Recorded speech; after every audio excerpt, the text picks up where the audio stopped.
All right, awesome. What's poppin', everybody? This is the Satrix Money School podcast where we turn complex money ideas into real, clear, practical tools or lessons that you guys will be utilizing on a daily basis. I'm your host.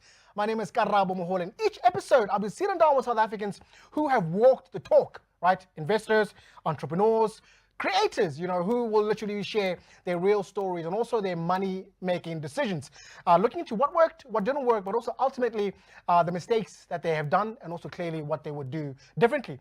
All right, so today's episode, we'll be looking into financial independence and debt-free living. But first and foremost, let's give a huge shout out to our sponsor, Satrix. Own the market. They're all about making investment simple and smart, right?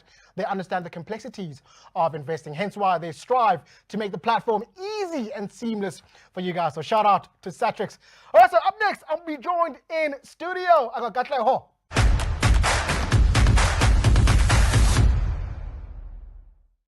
All right, welcome everybody. I'm joined in the studio by Katleho, Mabusela. We're going to be speaking about financial independency and a debt-free living, helping us alleviate, poverty one way or another, and also understand that money, is not really, as far-fetched as possible. We need to know that there's layers to that, which is what we're doing right here at this beautiful podcast. Mr. Katleho, first and foremost, when we speak about financial literacy, what first comes to mind? Loss. That's why I learned my lesson. Yeah, I know you're saying that because you have an extraordinary, story, right? Yeah. When it comes to, wealth and where you're at. When we speak a little bit about who you are as an individual, right? We're going to be touching obviously on your journey in entrepreneurship and where you currently are. How do you find yourself in a space where you are right now? How did I find myself here? I think it's by grace to some degree. It is also by favor, and not just sort of spiritual favor, but other people's favor, second chances. I'm a child of second chances. I wouldn't have learned the lessons I've learned in my life if I didn't have another chance to go at it again. I failed early. I continue to fail. I'm only 39, as you said. Yeah. I said I'm 39. He said, no, you're only 39, you're young. Yeah, you're still young. To me, it felt like, oh my gosh, 40 is coming. But what has happened is because of how my life started, especially my adult life, a lot of my mistakes, that's financial, that's business, that's a relationship, all of those were made at such an early stage that I would say I paid my school fees then when other people are paying them now. I had my midlife crisis when I was 22, 21, because that's just how my life played out. And hopefully I've been able to parlay that life experience into lessons that I'm now able to take forward with me. Listen, they say you pay and play, and others choose to play. They're now paying. You paid, and now you're playing. Yeah, Bona. Listen. So when we speak about entrepreneurship, we're speaking about so many factors towards that, right? Yeah. We're talking about pivoting. We're talking about accumulating wealth here and there.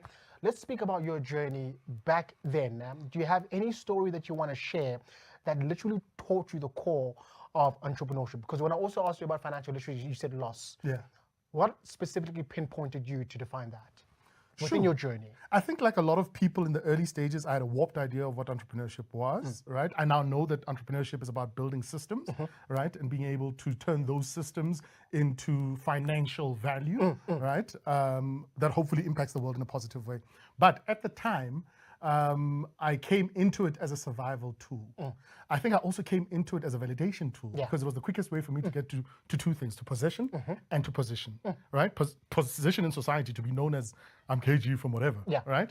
But also at the same time to have possessions, things that I can trade favor for and attention for. And that's what happened with me in my early stages. I had a massive wounding, and I think the biggest thing that entrepreneurship taught me, and I think when we were speaking earlier, I also mentioned that in many ways, entrepreneurship has been both my school and my father. Because, and I say father specifically, not just parent, because I needed fatherly energy in terms of I didn't need to be coddled. Sometimes I needed to have some really difficult lessons, and entrepreneurship taught me that. But it was also the space in which I learned it as well. But it taught me about myself. The biggest lesson it taught me, it wasn't finance, it wasn't HR, it wasn't process, it wasn't any of those things or strategy.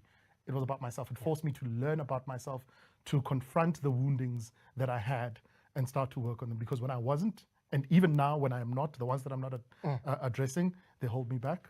They make things fall apart. So. Katleho, you grew up in Karabo. Yes, sir. Kokasi. Yes, boy.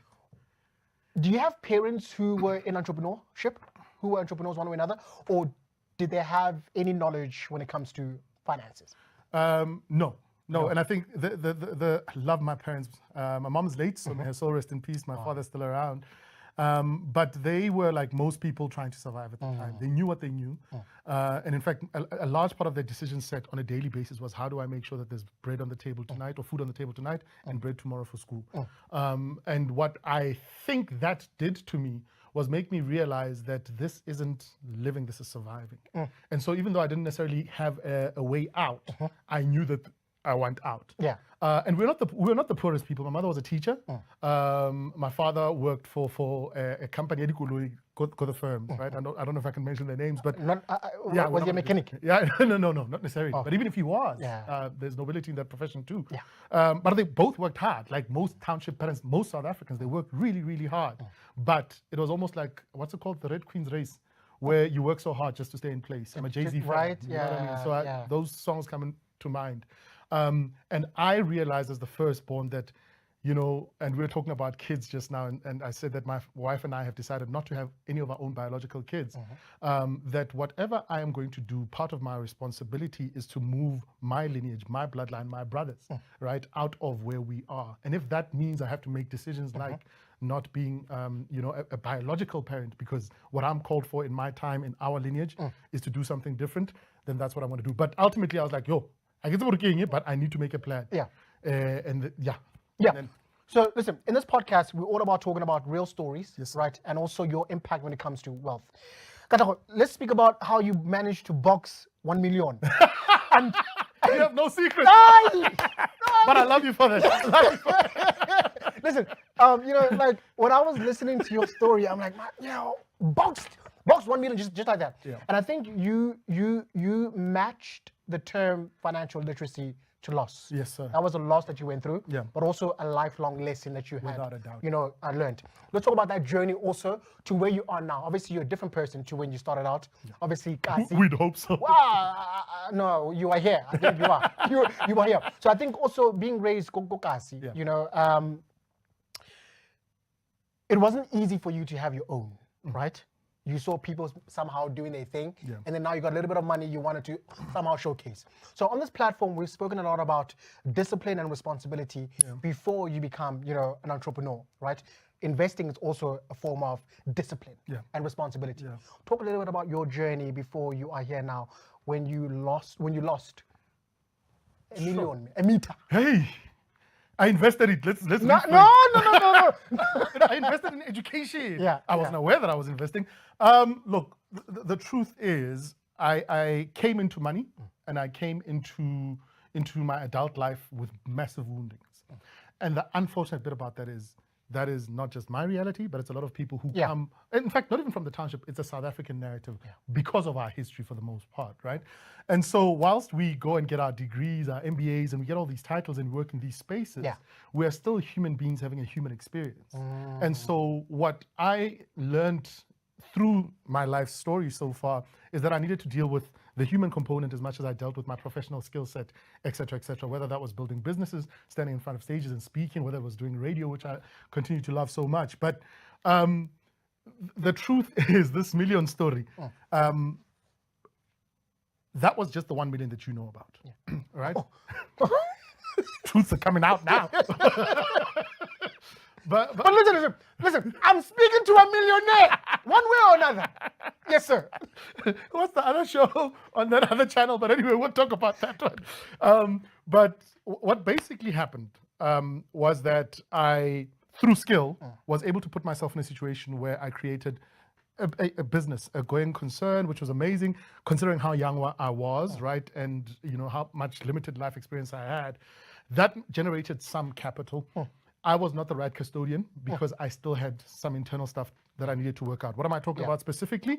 I, for the most part, had a need for validation. And so what I would do is I would trade attention for affection, thinking that's what I'm doing. But I'd buy it. I'd buy it with things. I wanted to look like somebody. I wanted to be seen to have made it. And so you can imagine, as soon as it's almost like giving a person a loaded gun, and sorry to use that metaphor.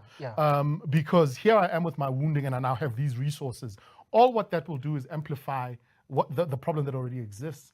And so in many ways, my burning or that million or the copious amounts of money that I have over my life's journey it was because I had not healed internally. And I still see that to this day. It's a reality of most South Africans that you'll see people go from zero to having a little bit of coin, and as a result of which their lives immediately change. That change is not what we should be looking at. What we should be looking at is what the underlying issues are. Because if the healing doesn't happen, the behavior will persist and the cycles will continue to repeat themselves over and over again. And sometimes they get dangerous because in the event that you go from this low to this high and back to a low again, and you're not emotionally capacitated to deal with that, that's when people start to consider things like unaliving themselves and things like that, because those are real wounds, real pains that are happening. Well, man, listen, this podcast, we're talking to real people with real stories, right?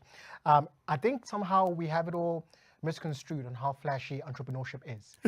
But before we can somehow pursue our own particular purpose, we speak about pursuing a goal within that purpose. Yes, sir. You need to know why you are doing what you are doing. And you even mentioned it beforehand, where you spoke about you had to do an introspection, right? And then within that introspection, you understood why you are in this particular line of work, which is awesome. Right. So, but we're going to be talking about financial independence, right? And a debt-free living. Sure. But before we go into that, why must I be financially independent? Because, and this is very subjective, because I don't believe life is meant to be something we survive, but something we actually enjoy. And when you don't have independence, you are forced to work, not because you want to work. And so the things that give you joy and passion and are your passions, some then become your slave drivers, because you're no longer doing it because you want to do it. It's because you have to do it. And that's a conversation we really have to have. Like, what do you want out of your life? Do you want freedom? And we need to start there. I said when I started that for me, the first answer that came to mind was, he forgot. Loss, right? But now it's different. In the sense that when I think about wealth and I think about finances, the first thing that comes to mind is freedom, right? And the reason it's freedom is because I know that I want to make sure that I put as much freedom into my bloodline as possible, so that they don't do things because they have to. They do things because they choose to. And I can only imagine if people are in a position where they're doing things because they choose to, what they will bring to those moments, whether they're going to be football stars, whether they're going to be politicians, whether they're going to, and hopefully they're not in any commissions, but anyway, whatever they're going to do. But the impact that they can have, and I hope, sorry, I don't even know what the question you asked is, because I got carried away there. And then now, when we look at your story, now obviously we have dived deep into your story to where you are now. But when was there a turning point when you said, listen, I want to live debt-free? Because we all have debt one way or another. You know, it accumulates. And then that's on my back. It's like, what's happening? Please. I don't think it was a definitive moment. It was a series of moments. But I think one of those that really stand out for me was part of the reason I actually got this tattoo, right? Which is Stakazelo Sakochai, where I found myself in a place, and I'm standing in this place. I've got alcohol everywhere. I've got people everywhere. And I don't know half of the people that are sitting around me. And I'm funding a large part of this with debt. And I'm like, wow, okay. Why are you here? I don't know. I had a come to Jesus moment, but that's one of the definitive moments. But then, like I said, it was a series. But ultimately for me, it came down to like, what do I want? Do I want to be free, or do I forever want to be a slave to whatever my work is? What kind of relationship do I want to have with the things that I do? And then I learned also, and which is a conversation we really need to hold space for, that debt in itself is not the problem. It's the type and quality of debt that you have, because debt gives you leverage in business. I mean, I learned good debt and bad debt. Of course. Very, very important thing. When your child turns 13 or something, you must teach them the difference between good debt and bad debt. And I didn't know that either. And a lot of South Africans don't. A lot of us grew up with parents who had clothing, furniture stores, etc., etc. And to the point where it debilitated them, and we just repeated those same cycles. But there are also people who grew up in environments where their parents had owed hundreds of millions of rands to institutions or to groupings of people, but they used that debt to build hundreds more of millions. And so it's understanding that debt in itself is not the problem. It is what the end goal of that debt is. What are you unlocking? Value or validation. Yeah, yeah. And also speaking about debt and being debt free, how do you then prioritize debt? We speak about snowball and versus avalanche. And I want you to also clarify king, snowball, and avalanche. Snowball and avalanche, it basically comes down to whether you're paying the smallest amount of debt or you're paying the one that has king, the highest interest. Yeah. Right? And so for me, initially it was just Oh, snowballing, yeah. It's small. Yeah. Avalanche, obviously. And then Italy, Ditamora. Ah, okay, cool. Okay. Yeah, yeah. Right? So initially, to be honest with you, there wasn't even a strategy. There was a time I was just like, whatever is necessary. Yeah. Whoever calls first gets the money. Okay. If there's money to be paid. Really, it was that. You know, like before there were the true callers and the whatevers of the world. When you didn't know who was calling. When the call came in, you were like, oh man. But anyway, point is, that for me, I prioritize, now that I understand things better, I prioritize paying down the highest interest one, because what that allows for me to do is not run the risk of this quote unquote avalanche building up. And yeah, I didn't know better then. I know better now. I like the fact that you are saying now that you know better. Yeah. Which also speaks about your journey when it comes to also, such stuff. Yes, sir. I like that. Yeah. It's been a journey, and yeah, give ourselves grace. Give ourselves grace. You can't learn what you already know, I guess, right? So you have to have life experience and have these moments. And I think we need to be kind to ourselves as much as we need to be disciplined, right? Because it's one thing for us to be like, oh, you must be kind to yourself and you repeat mistakes of old. But when you have made some mistakes, it's okay to be like, okay, it shouldn't have flopped, but I can get back out of this. And then to honor that conversation with yourself by actually being consistent, yeah, maybe I should do that with the gym. And then now, when we speak about the budgeting systems, Yes, sir. speak a little bit about the tools or strategies, Yeah. right, that one could utilize, not to break any rule. Okay. So a tricky one, because I'm not a financial advisor, so let me disclaim it by saying that. But doing what I do, I have a number of books that I sort of overlook. There's my households, right? And then there's obviously the businesses that I'm involved in, even though I do have an accounting team that does what they need to do, but I also have to be able to understand what's going on and give mandate. Yeah. All right. But so I'll sort of bring it down to in the home. Yeah. In the home. Be very clear on what your operational costs are, right? Business lesson brought into the house. My wife and I run a very lean overhead. The reason we're able to run a lean overhead, she's going to see this video and she's going to play it over and over and over, and I'm going to tell you why. It's because I'm about to say what I'm about to say, which is that by the grace of God, I married somebody who does not feel the impulse to impress the neighbors. So our lifestyle is not a flashy lifestyle. And that's rare to find, especially in our people, where they say they are at the table. Instagram, social media will show you that you must live this way. A man must. Wow. A man must. Hey! Munnaki. Now, I don't have those problems. I really don't, and I'm grateful for it. Wow.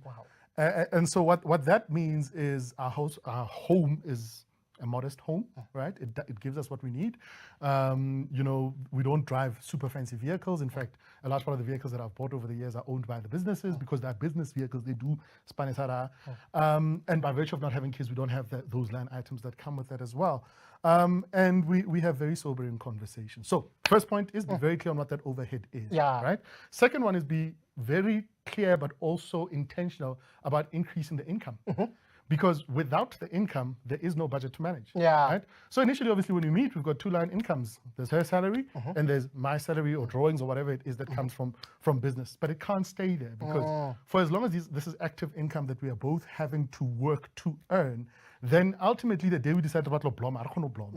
So my role in our business is to build up our asset tree and kick down our liabilities, right? What does that look like? I'm building up the businesses. I'm not building them up so that I can sit in fancy offices and et cetera, et cetera. We're building them up so I don't have to show up there. But those businesses generate cash flow. That cash flow buys more assets and the cycle repeats. She, for the most part, there was a time when I was going through the worst financial position I ever could. She keeps the overhead steady. She keeps the ship steady. And so I think a part of that is are you guys clear on your roles with each other? Are you in a partnership? I watched some movie and at the start of that film, the one character said, are you guys in a functional relationship? And every 5 minutes, she kept asking. I was like, why? But is it functional in that sense? Do you understand what the role of the other is versus yours financially speaking, right? Because you're a team. We're an organization. Who's generating the cash flow? Who's generating the income? Who's managing the income? And thirdly, who is growing the income. And the grower is also kind of responsible for protecting it as well. Yeah. And so in my instance, for a long time, my wife generated the income, right? My job was to put the systems in place to grow it when it then got to that place, right? Now I'm kind of in intermediary positions where I'm helping, I'm part of the generation, I'm part of the management. In fact, I'm definitely responsible for the management and I'm part of growing it. But she's been the underlying engine in all of that. But also, speaking about a budget, Yeah. why is it like a difficult thing for us to understand the they scared importance us. of budgeting? They scared us, dog. They scared us. They said, because oftentimes, I think when we were growing up, we used to hear budgeting as a a heavy swear word. thing. Yeah, netforsa. Yeah. It was scary. It was scary. It was like budgeting. And then you thought you had to have been an accounting major Right. to do budgeting. No. Okay, let's simplify it now. Let's take it, okay, but let's say, and I spoke to an individual about this also. Sure. Let's say, for example, 100 rand. Yeah, ne? clip. Sure. From that 100 rand, what we then can do for ourselves is to say, okay, from this 100 rand, let's say 20 rand, it goes to cover my income or my housing expenditure, and then another 30 rand can cover so and so. But we fail to do that. Yes. Just the simple stuff. I think it's also sometimes we get overwhelmed, and not just by the word, budgeting, but because we don't have a plan. Because budgeting is a plan. It is a tool you use to achieve an outcome. Like let's understand it. So, is my plan to go and drink? Is my plan to what is my plan in life, right? So ultimately, if I'm saying to myself, okay, I want to have more than a clipper, let's just simplify it in 6 months' time. Yeah. Right? Or I want to have enough, as much as a clipper, let's put it that way, in 6 months' time, in savings, just as a random example. Yeah. That then immediately sets an intention for what you're going to be doing, your plan is going to be about. So let's take the word budgeting away. Plan. Yeah. So then I want to be like, okay, let's work it backwards. In 6 months' time, I want to have a clipper. What do I need to do now for me to be able to get this? So how do we reverse engineer this thought? Okay, so that in 6 months' time, I have that clipper, right? And then you take your clipper, you say, okay, and we start the journey. Okay, then what's left over is going to go to taking care of this, taking care of that. Now, as you go through those 6 months, the taking care part, you can't keep changing it and being erratic about it. It has to be stable because you still need GPE so that you can put that other one away so that we can reach the 6 month goal, right? Come 6 months, you get to 6 months, you've got that money. Now you're saying to yourself, Ish, what do I do with this one that I've got? Most people say, please. Right? Now we're back to square one. Nothing wrong with celebrating, nothing wrong with giving yourself a little bit of a good time, but you need to remember what your end goal is and weigh that out. Then you take a little bit of that, have a good time with the bocha because we're human beings and we need that emotionally, but you take the rest of it and you say, okay, I need to see exponential growth. So I need to invest it. That's when you start talking about investing. We don't save to be secure. We save to be able to invest. I'm going to say it again. We don't save to be secure. We save to be able to invest. Because when you invest, you're going to generate flows of cash that will ultimately make you secure. But if you think it's just safe to do inflation, there's a whole lot of things that could affect that. But anyway, let me not get too carried away. Hey man, listen man, I'm speaking to somebody who's lost millions, who is now at a story. So, but KG, sure. When we speak about numbers, it's overwhelming, right? Yes, it can be. Yeah. So now let's talk about how did you overcome that emotional side when we talk about numbers? Sure. The overwhelm of numbers. Is that what you're speaking to? Yeah. Hey, Joe, just being confronted by them. You know, and you know what I mean? Like, exposed to hip hop, grew up listening to hip hop, and every hip hop. You have to glow, you're spinning that thing, man. Yeah, you know, it was like spin that chains. Thing, man. It was. Come on. You know, it was a lot. There was a lot going on. There's a lot happening, right? But a lot of the time, those conversations were about millions. Yeah. And so I grew up with this narrative, the only money that matters is the millions. And so I didn't honor the cents, you know? And it takes honoring the cents to get to the million. I'm older and wiser, right? So I'm able to make it seem like But don't forsake humble beginnings in Pinchak. Thank you, Doc. So when I then started to face the small coins and the realities of what was or what wasn't, I then just got better at building the skill. Like that beautiful example you used, that leap. I started with 100 rands, and if I know how to manage 100 rands, and I know those 4 spaces and 4 sort of relationships I need to have with money, which is how to generate it, how to protect it or use it, right? How to grow it, and how to protect it. once I improved in those spaces, I realized that what you do with 100 rands is what you do with 1 million. Amen. And God willing, what you do with 1 million is what you do with 100 million. Yes, I receive. Hey! Right? I mean, and then obviously exposing yourself to people. We live in a world where content is freely available. What you're doing now, somebody can watch and learn from the world. And we have these devices in our hands that can teach us. It's like the library of the world. And we don't use it for enough of that kind of stuff, I think. So for me, I dove right into that. And being able to have conversations now where we're raising large sums of capital for, the businesses we're building, and I'm able to articulate what I'm there for. When before, if I had to speak any of that, and I'm like, exchange rate, carry the two, So, but all of that had to do with just being intentional, which is something that you spoke about earlier. Yeah. And now let's speak a little bit about emotional or emergency savings, huh? Yes, sir. And what role that can play in paying down your debts. A huge one. you left me with that question. I was like, what?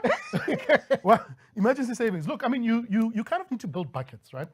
That afford you in times where emergencies, because life will happen. Yeah. In business, we always say, people put a business plan together, and the financials are always the first 18 months. We break even on the 18th month. After that, we're making billions. But that's not life. Yeah. Right? It ebbs and flows. Coronavirus will pop up, and you're like, hey, we didn't plan for that. Or in everyday people's realities, hey, something goes okay. There's a retrenchment goes spanning. Hopefully that doesn't happen. But those are the realities of life. And if you don't have those contingencies, those buckets built up from that 100 rands that you were putting away because you had an intention to say, I want to have a saving or a bucket available should the roof start to leak or should whatever, right? Because you made those decisions, you're then in a position where you're able to respond from there. In terms of paying debt down, I think another thing that we need to get comfortable with is understanding what the difference between interest and principal is, right? And knowing that when you've got this bucket, is it going to go down to the principal? Is it going to go down or just going to go towards paying the interest down, right? And then this thing that we have here, call. I'll give you actually prime example. Okay. A couple of years ago, got a car repossessed. True story. Yeah, I'm telling you. I mean, that happened to my mother. It was the most painful thing that I actually witnessed, to be honest. Yeah. It's very embarrassing when the total comes. And why does it always happen? It always happens when you are out. Because they're waiting for you. They're just like, there he is. My mom was at a society. Sorry, my brother. Yeah. No. It happened to me. It's funny now because it was 10 years ago. Let me tell you, I was still working in broadcasting at the time. So imagine being at a mall and having your car being repossessed and you're on a public platform. But anyway, this situation happens. When they liquidate that particular asset, which it isn't, right? I'm not able to cover the entire debt to the bank. That thing sits with me for quite a while. Gaspard, I push, I build, etc., get into a position where we've got these emergency savings, we've got resources, right? Get on a call and say, listen, I'm going to confront this thing head on now because I've got leverage. Yeah. I can have this conversation. They give me the number. I said, no, man. I'm sure we can do better. Never be afraid to negotiate. And that's the conversation we had. I said, listen, I've had this debt for X amount of time, or you've had it sitting on your books for X amount of time. I know that you bought it for a lot less than what it was, right? And you would rather have this money in your account than it's sitting in my account. So give me a reasonable number. And they came back to me with a reasonable number. It took a bit of negotiation, but ultimately we got into a place where we were able to settle that. That was the byproduct of having been intentional and put money aside so that I am in a position where I could. All right, cool. But KG, just to really wrap it up now. You just aged me. You call me with KG. I'm kidding. Yeah. Just to wrap it up, I want you just to look into that camera real quick and, just speak a little bit about, the importance on, being financially independent and also living a debt-free life. Why is it essential? I know that you really touched on it in the beginning, but really hammer it home. Okay, but I must look into this camera. Please. When I look at you sitting at home, you sitting on your phone, wherever it is that you're sitting. I think the first thing we need to understand, you and I, because I've had to go through this journey, so I'm going to speak to you the same way that I wish somebody had spoken to me. There is no shame in not knowing, but right, we live in a world now where we've got access to information. So the first thing you need to do before you are financially free is you need to become financially literate. We're not saying that you must become an accountant, a certified chartered accountant, but understand the basics of how money works. And I promise you it's not as complicated as you think it is. Second thing is you need to decide what you want money to do for you. because money is a tool, right? And once you've done all of that, you then look at credit and things like debt in the context of this tool that I'm using. What do I want it to achieve for me, right? In terms of being debt-free, understand that there's two camps of debt: lifestyle debt, and there's leverage, the kind of debt that you can use to build up real wealth. In terms of this one, understand that if you are overly indebted here, the dreams, aspirations, things that you want to achieve are likely to be held back, because the truth is you're going to be paying for this for as long as they can get you to pay for it. It comes with interest and et cetera, et cetera. But if you are using credit, or you are using debt, or whatever you might, whatever the instrument is, right, to build this, you're closer to getting what you want for not only yourself, maybe your children. Maybe it's making sure that your child can go to a particular school, making sure that by the time they get to their varsity years, everything can be paid for. Maybe it's freeing yourself. Maybe it's making sure that your parents don't have to work. Maybe it's making sure that long after you're gone, the family line or the bloodline that you carry is able to have the kind of freedoms that you don't enjoy. It comes down to simple decisions now, but the first thing is to educate yourself. Watch podcasts like this. There's free information that's freely available. Use it, and then just get comfortable with it. Money is a beautiful thing, and if you fear it, it'll fear you too. Hey, man, people don't think that we planned this thing, not knowing that you're in broadcast. Sir, thank you so much, man. This was life-changing in so many ways. Thank you. You know, we speak so much about entrepreneurship and pivoting and not giving up, and that's your story. Thank you. You are where you are because of not just as a calling, but you also put it upon yourself to be responsible and hold yourself accountable. Yes, sir. And that's what you did. So thank you so much wholeheartedly. I truly appreciate this. And all the best, sir, with your future endeavors. Thank you, sir. Hey. It was hot. Emuna, that's what we do right here at the Satrix Money School Podcast. I'm joined in studio by Katleho, Mabusela, speaking about financial independence and living a debt-free life. I hope that this was informative one way or another. Catch you guys next time.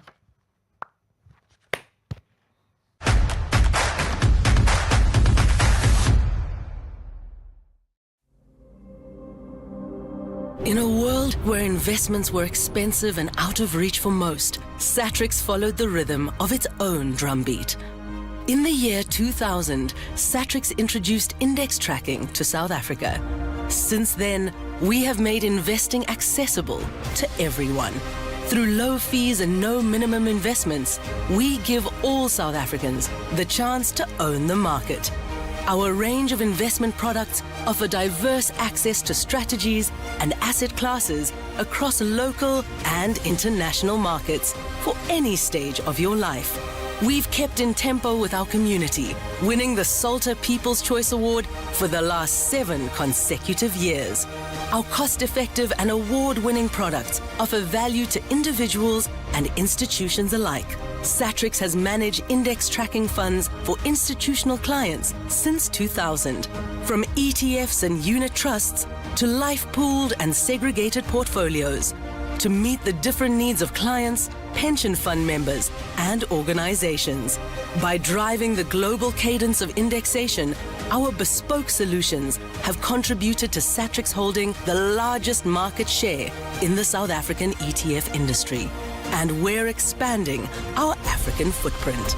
At Satrix, indexation is anything but passive. We stand proudly as the drumbeat of possibility. Satrix. Own the market. All right, awesome. Welcome back, everybody. I'm joined in the studio by Duma. We're going to be speaking on multiple streams of income. Duma, how are you, sir? I'm well, sir. Good to see you again. Good to see you again. Welcome back. Let's speak a little bit about your experience the first time we had you here in studio. How was that for you? It didn't show, but it was nerve-wracking. I hope it came well, and I hope I was able to impart some insightful ideas and thoughts to those who are thinking about hustling or freelancing or just want to know more about investments and how it all works. But how was it nerve-wracking when we are in your territory? We're speaking about the things that you want to Yeah, it's not necessarily about you. Yeah. It's those who are in the know and say, hey, this guy, I hope he doesn't blunder. Yeah, no, it was a great conversation. I also got to learn a lot. The importance of not just having a side hustle, but how can ETFs help you in your side hustles. All right, so today we're going to be speaking about multiple streams of income. Let's look in today's day and age. Why is it important to have different streams of income?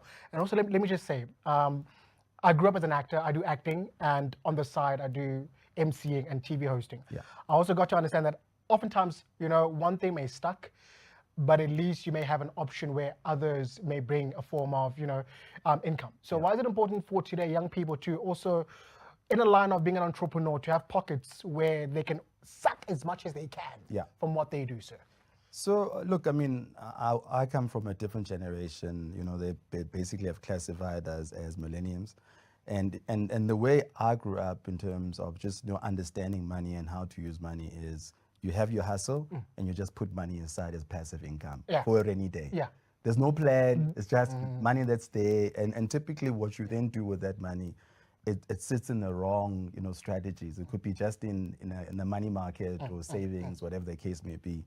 But with this new generation and also the need for multiple income streams and these income streams working for you, is that they want the ability to take a break when they want to. So if you're in a career, you can say, look, I want to take maybe a 6-month break. I put money aside. The money's working for me. I've got an income that I can actually, sort of pull into. Or, I mean, you want to travel. Or in some cases, what you tend to find is that, certain people actually want to pivot from a career and say, hey, this thing of having a 9-to-5 job, in a corporate space is not for me. I want to actually pursue something that speaks to me, in my own endeavor as an entrepreneur, for example. So you need that money that is set aside in order for you not to have any financial stress. And obviously, we as you say, looking back at people growing up, right? Yeah. You begin to understand that you shouldn't have a plan B or plan C. Plan A must work. Yeah. But now when it comes to, having different forms of multiple streams, what if someone is thinking, if I'm going to stick to this thing must work, and if I then look at different streams, I might lose focus on this one. Yeah. Look, I mean, it's horses for courses, meaning that depending on your personality, there are people who can't, think beyond just this one plan, and we shouldn't try and discourage people for doing that, and I mean, some people may call it grit to say, I'll make it work no matter what. But then there are those who are curious, who want to try different things. And that's where I think, the whole thing around multiple income streams lands quite nicely. And I think it has also taken, a different form of fashion, especially after COVID. What we experienced in COVID in terms of, you think a job that you have or a particular thing that you're doing, it's there for life. And what COVID then, also introduced is that there were people who actually took opportunities of actually be based at home, but they were actually being employed outside of South Africa, actually earning in dollars or in euros, whatever the case may be. So people have become a lot more innovative in terms of how they think about, generating income, not just a career. Yeah. And also seeing a lot where someone may have a particular idea that is positioned one way, and then COVID forced a lot of people to also utilize the power of network of the internet. Where now you can reach out to a broader audience, as you say. 100%. All right, so we spoke a little bit about ETFs, né? Yeah. We spoke what ETFs mean and how ETFs can help with a side hustle. Yeah. Let's speak more at length with ETFs and how that can also help with having a multiple stream of income. Cool. So I mean, an ETF, again, I did touch on this. An ETF is a powerful form or a tool that you can use to invest in that actually generates a passive income, right? And the way you use that, because I said I'm old school, for me it's just passive, but the way you use it actively is to think about the money that you're setting aside in terms of, different forms or shape in terms of the goals that you want to achieve. It's actually quite interesting. I saw a chart yesterday where it paints a nice picture in terms of how you need to think about these different goals. So there's a goal for savings. So anything less than a year, let's say, for example, you're planning something at home, us being traditional people, you want to do a small traditional thing at home, and it does require money. And the last thing that you don't want is you want that money to grow, but you don't want that money to actually go backwards, so meaning that you lose money. So you can have an ETF instrument that speaks to that. It's liquid, you can easily access that. So that's one form of it, anything less than a year. Anything, let's say, a year to about 3 to 5 years. This chart was saying that the goals that you're thinking about, they are family-oriented goals, Either you want to actually, invest towards a down payment, or maybe for travel or wedding or whatever the case may be. Then anything beyond 5 years, right, is when this dreaded word that Gen Zs don't want to hear is retirement. If you're not thinking about retirement, anything more than 5 years that's where you actually have what we call building wealth or wealth creation. And so you've got these different buckets that you can look at, and they give you different multiple streams as and when you need it. Yeah, you're speaking about retirement now. Let's talk a little bit about financial rewiring. Yeah. Hey, with these Gen Zs, you learn new terms. Yeah. And you have to keep up. Even I may be gray, but I'm also trying. No, you're young and hot. Absolutely. Look, I think it's an interesting concept in the sense that what rewiring speaks to is, and I think we did touch on, is that young people don't see this idea of being a one company man or one woman man for life. They want the flexibility. They're very focused on having the freedom now and not security later. And so what that freedom looks like, and I've mentioned this, it's the ability to work hard and also to play hard. And then the playing hard is where you take these breaks in between your career, but you plan accordingly to make sure that you're not now dependent on someone else in order for you to have the kind of lifestyle that you actually want for yourself. So that's what rewiring is speaking to. It's the optionality of, whilst I'm working, I'm also investing on the same side in order to achieve certain goals and desires. Yeah. So obviously we've learned that investing is not for now. You're investing for the future. Yeah. And obviously we're speaking about ETFs. How then can ETFs help you grow money in the long run? And long run is an interesting term. Maybe let's also talk about future. I think you're investing for futures. So meaning that you're investing for different events, not one event.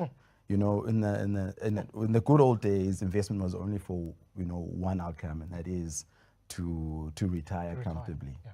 But what we begin to appreciate in terms of how everyday people are using investment is actually for different outcomes or different futures that they're looking for. Now you talk about long term. So of course, I mean, it's always important for us to emphasize this. The earlier you start, the better, because what it does is that an ETF invests in a basket of companies. So when those companies grow, your money also grows. So that's one part of it. And if you stay invested and you're disciplined, is that small amount of money, due to the power of compounding, also grows substantially over time. So you need, the benefit of time in order to see your money grow. Wow. And I think, we need to understand that with young people, there's so much going on that oftentimes opportunities are not available for us. Some of us are freelancers, some of us are juggling so much at the same time with, a little bit of time to spare. How then can we utilize ETFs to work harder for us? So this is the beautiful thing about an ETF, and that is, and I talked about the basket of companies. So what that talks to is that you actually have diversification, meaning that, your money is not invested in one company. And if that company goes bust, you lose your money. You actually invested in a multiple of companies, quality companies that are out there. So that's the first thing. The second thing is it's low cost. If you spend enough time in this field, the fees are very important, because if the higher the fees, they actually eat up on your return. So you want to try and keep the fees as low as possible. And then lastly, an ETF is easy to manage. If you set up a debit order account and you're disciplined about just making that small amount, it doesn't have to be a big amount, just that small amount, and having that discipline, you'll be quite surprised, as someone who's juggling, who's doing all sorts of that, you have the benefit of having something that is automated in the background, where the money actually grows and it works for you for these future events that we spoke about earlier. Yeah. And there's always in a way some form of risk whenever you do something. Correct. Let's talk to if we are looking at having multiple streams of income, right? What are the most common risks or mistakes that you've seen people make when they invest in multiple streams of income? I think the major common mistakes that people make is not having a structured plan. So what do I mean by that is you just save or invest for the sake of investing without actually being deliberate about it and saying, this money I'm investing it here for this reason. Is that they commingle, meaning that they mix everything together. So now what that does is, for someone who's gone through the experience, they come back to us and say, but you told us about this investment. Right. It doesn't work, but it does work if you actually have a clear plan. That also speaks on purpose-led investment, right? Correct, 100%. And then the other one that we tend to find is around education. So people relying, on TikToks and the likes. Our CEO, Fikile Mbokota, she has a very good, I think, suggestion for people who want to take money seriously. All of us who are successful, we all have mentors in terms of our careers. People that either friends, family, or bosses that we once reported to. Is that she encourages all people to actually have a money manager, a person that you trust, who's in the field, who's knowledgeable, to say, hey man, I'm thinking of doing A, B, and C. Can you just give me guidance in terms of how I can go about it? All right, and then do you have any takeaways, for someone who's looking into investing in multiple streams of income or to utilize, ETFs? Yeah, and I think we've touched on it in different ways. I think that the key thing here is that, you must look at it this way. You must try and make sure that the money works for you, not the other way around. So what that means is that the way you think about investment or savings is it needs to align with your values, your goals, as well as your lifestyle. So I think that's, for me, the most important thing if you really want to get this right in terms of how you need to think about money. All right. Awesome. Duma, thank you so much for this opportunity for you to come onto the platform and share the importance on, understanding, having multiple streams of income, doing a whole lot more beyond, the single pocket that you may have.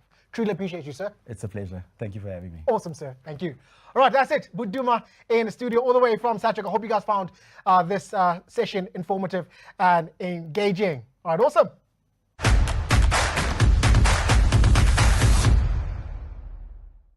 All right, awesome. That's it for today's episode, all about financial independence and debt-free living. I hope you guys, pave a way to financial independency and removing the weight of debt. I hope you guys enjoyed the guests that we had in studio today, Duma and Katleho. Thank you guys so much for bringing your expertise and knowledge onto the platform. I really hope that these informations that we had were groundbreaking and really would help you guys on your journey to literally defeating poverty. All right, that's it. Don't forget to hashtag Satrix Money School Podcast. I'm your host. My name is Karabo. See you guys next time. Peace.